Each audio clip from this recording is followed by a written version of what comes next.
What if Australia had not been just a penal colony? What if, instead of exiled prisoners, it had welcomed scientists, philosophers, and visionaries?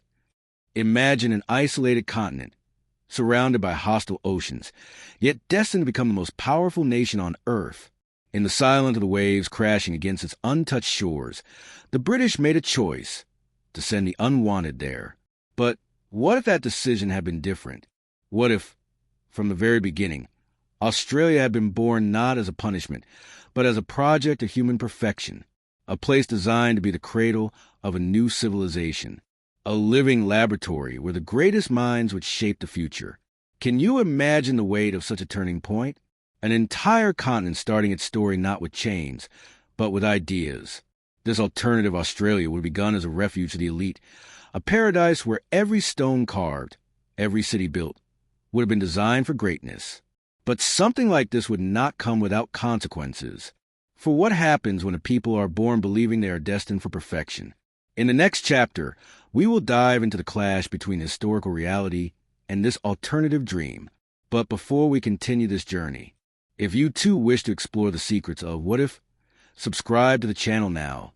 Here, every video is a journey into a parallel universe of history, where nothing is impossible.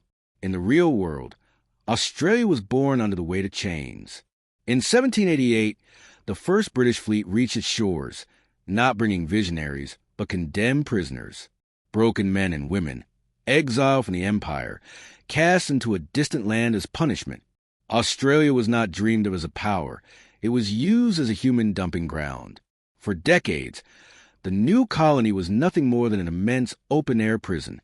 The arid soil, the distance from the rest of the world, the bloody clashes of the Aboriginal peoples, everything seemed to seal the fate of a continent condemned to insignificance.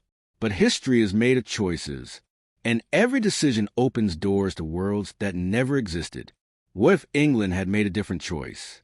What if, instead of prisoners, it had sent thinkers, architects, doctors, engineers? What if this isolation, seen as punishment, was in fact an opportunity to create the perfect nation? For in this alternative universe, Australia does not begin in chains. It is born enlightened, designed to be the new heart of the world. And that is where the game changes. For an Australia built on perfection would bring not only wealth, but also dark dilemmas. After all, what happens when an entire nation believes it is destined to be superior to all others? But this is only the first crack in the mirror of reality. In the next part, you will see what would really have happened if this dream had been put into practice, and the dark secrets it would have hidden. In the alternative Australia, nothing begins in chaos. The first cities are not prisons, but laboratories of civilization. Planned ports, geometric streets, universities built even before churches. Everything sounds like perfection, but perfection comes at a price. The settlers sent are not criminals, but hand-picked. Brilliant minds, scientists, artists, engineers. An elite force to create the future. But a dark detail emerges. Who decides who is worthy of entering this new Eden, and who is left out? While the rest of the world is still lost in wars and revolutions, Australia rises with modern hospitals, rational codes of law, advanced schools. Yet there is something cold and unsettling in this order. An entire continent growing under the idea that it was born to be better than all the others. And you already know what happens when a nation believes in its own perfection. It not only inspires, but also threatens. In the silence of the newly built cities, a troubling echo can already be heard. Is this pursuit of the ideal society a utopia, or the beginning of a dangerous arrogance? But no one could have imagined what was about to come, for the dramatic turning point was about to erupt, and it would forever change not only Australia, but the fate of the world. Decades pass in this alternative Australia. Shining cities rise in the desert. Universities rival Oxford and Harvard before the 19th century even comes to an end. The world watches in silence, suspicious. For something strange is happening. This nation does not copy anyone. It forges its own path. While Europe bleeds in wars, Australia remains untouched. While empires collapse, it grows. And at the heart of this perfection, a revelation spreads. Australian leaders believe they are not merely building a country, but a superior civilization. It is no longer just progress. It is an ideology. They see themselves as guardians of a new human destiny. And with that thought comes the inevitable shadow. If they are the future, then the rest of the world is nothing but the past. The first alliances begin to break. Neighboring nations grow fearful. Japan, China, even England, all realize that Australia is not just a distant partner. It is an inevitable rival. And here the dilemma is born. Is perfection nothing more than a disguise for domination? Or is the world, consumed by envy, simply unable to accept that a paradise could truly exist? The clash is about to erupt. And the next step will show that the perfect Australia could not remain silent forever. The 20th century is born differently. While the traditional powers are still healing from the wounds of the First World War, Australia rises as a young giant, untouched and increasingly audacious. Its universities train scientists who revolutionize medicine. Its factories produce machines and weapons with terrifying efficiency. And its once isolated ports become centers of trade that rival London and New York. The world watches in astonishment. How could a continent born in the silence of the waves now dictate the rhythm of progress? And the answer is simple. Australia was never made to be ordinary. It was shaped to be perfect. But perfection attracts fear, and fear creates enemies. While European governments try to contain it, something even more unsettling happens. Entire peoples begin migrating to this new Eden. Intellectuals, artists, revolutionaries, all seeking the Australian promise. And here lies the point of no return. When a nation ceases to be just a country and becomes an idea, it can no longer be contained. For how do you fight a utopia that promises to surpass the very concept of humanity? The clash is inevitable. And soon, Australia will have to choose, remain a beacon of hope or bare its teeth as a power ready to dominate. But no one was prepared for the decision that would come next. The world tries to contain Australia. Treaties sanction diplomacy, nothing works. For while others argue, the Pacific nation advances in silence with an almost divine confidence. Then comes a decision that changes everything. Australia will no longer be just an isolated island.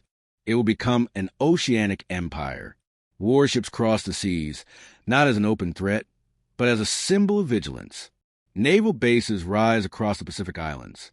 And for the first time, the world understands the message. Australia is not merely dreaming of perfection. It is exporting perfection by force. But something even more disturbing emerges. While other countries struggle with economic crises and internal conflicts, Australia continues to prosper, almost immune. It is as if it has discovered the formula for absolute stability. And this raises a troubling question. Is the rest of the world doomed to decay, while Australia is the only path to the future? The dilemma becomes unbearable. Australian perfection, once admired, is now feared, and the world divides into two choices: resist until the end or surrender to this new model of civilization. But no one could have imagined what would happen when Australia made its next move, a gesture that would shake not only world politics, but the very notion of humanity itself. The century moves forward, and Australia is no longer just a maritime empire. It transforms into something even greater, a global project of human re-engineering. If once the goal was to build perfect cities, now the ambition is to create the perfect human being itself. Secret laboratories rise in the red deserts. Genetic research advances in silence, decades ahead of the rest of the world. While others still struggle with disease, Australia announces miraculous cures. While nations suffer from hunger, its harvests are abundant, controlled by technology never before seen. But behind this light, a shadow grows. For who decides what human perfection truly is? And what happens to those who do not fit into this mold? Soon, immigrants who once arrived seeking hope begin to notice something strange. Those who fail to adapt disappear. Those who question vanish into the endless sands. And in the silence of the Australian deserts, a disturbing truth echoes. Utopia always demands its price. Perfection has ceased to be a promise and has become a tyranny. The world watches with horror and fascination, unable to decide whether to resist or to join the empire tomorrow. And then arises the darkest question of all. What if Australia can no longer be stopped? What if the future of humanity has already been written in the sands of this distant continent? But the answer will only come in the final chapter of this journey. Perfect Australia is no longer just a nation. It has become a cruel mirror held up to humanity. On one side, shining cities, unbeatable science, boundless prosperity. On the other, silence over the disappeared, enforced uniformity, the hidden price of absolute order. The world looks at the island continent and sees a dilemma. To resist means war against an almost invincible enemy. To surrender means giving up one's very identity.